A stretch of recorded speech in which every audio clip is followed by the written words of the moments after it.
We're here with the ADA Outstanding Scientific Achievement Award winner, Anna Gloyn, a professor at Stanford. Thank you so much for joining us. Thank you for having me. So just tell us, what does it mean to get this award this year?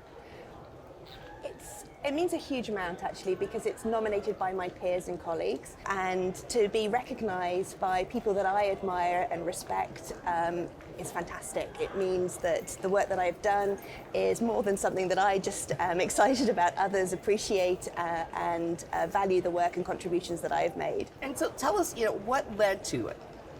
I think it's the accumulation of many years of work by not just myself, but members of my team and collaborators, where we've been really trying to use genetics as a tool to understand what goes on in the pancreatic beta cell and how that can lead to a variety of different forms of diabetes. So over the last 20 years or so, we've really been detectives trying to study DNA sequence and work out how this stops the insulin-producing beta cells from either becoming beta cells in the first place or from being able to make the hormone insulin. Have you found that changes in the DNA sequence can alter diabetes risk? Absolutely. There are many different ways that changes in your DNA can alter your diabetes risk. Sometimes it can be as simple as having a single change in your DNA sequence that leads to a rarer monogenic variety of diabetes. And these forms of diabetes are really important to identify, because if we understand what the underlying genetic cause is, it changes the way that your doctor treats your diabetes. But for the most part, people have type 1 or type 2 diabetes, and in those cases it's not quite so straightforward. There are hundreds of changes in your DNA sequence that contribute to your risk of developing diabetes. And over the last 20 years, we've started to sort of unpick those and to understand the puzzle of both type 1 and type 2 diabetes.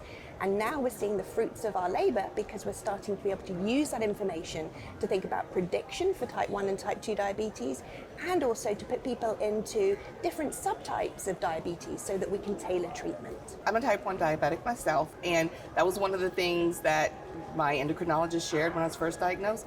We don't know a lot about, why, but we have a great idea about how to treat it. So yes, we're trying to bridge that gap.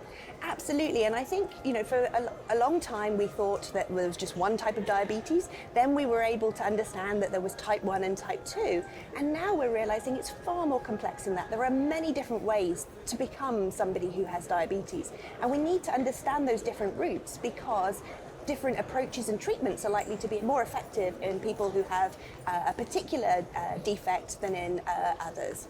So let's talk a little bit more about that, how we're translating that research into practical application. Let's start again with the simple forms, those single gene defects. We already know that if you have a mutation, for example, in one of the genes that encodes for the potassium channel in the beta cell, that we can treat those patients with high-dose sulfonylurea tablets rather than giving them insulin injections. And that's a really important translational opportunity to take somebody off lifelong insulin and allow them to treat their diabetes with a simple tablet. But now for type 2 diabetes, for example, we're starting to see that we can use genetics to understand if there are groups of people who perhaps respond better to a GLP-1 receptor agonist rather than an SGL2 inhibitor.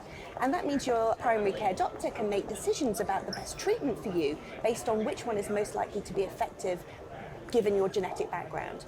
So tell me a little bit more about what the collaboration has done for you. Well, for me, science is a team sport. It's about those connections you make at meetings like the ADA. I remember coming to the ADA back in Philadelphia in 2001, I think. It was my first ADA meeting.